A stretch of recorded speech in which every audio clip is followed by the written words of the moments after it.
Hi friends, ఎలా ఉన్నారు? ఈరోజు మా ఇంట్లో ఇడ్లీ మిగిలిపోయాయి. వాటిని అనవసరంగా పడేయడం ఇష్టం లేక వాటితో ఒక మంచి స్నాక్స్ చేశాను.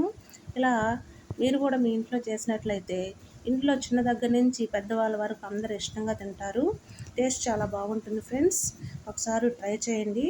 ముందుగా మిగిలిపోయిన ఇడ్లీని తీసుకొని వాటిని చిన్న చిన్న ముక్కలుగా కట్ చేసుకోవాలి.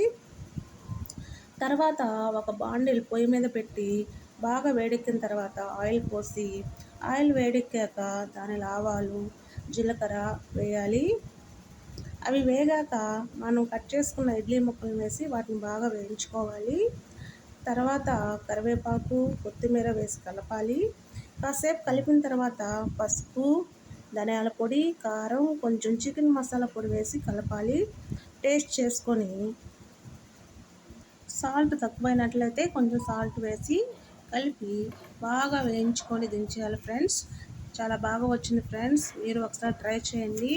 నా రెసిపీ మీకు నచ్చినట్లయితే లైక్ చేయండి, షేర్ చేయండి, సబ్స్క్రైబ్ చేయండి ఫ్రెండ్స్. Thank you.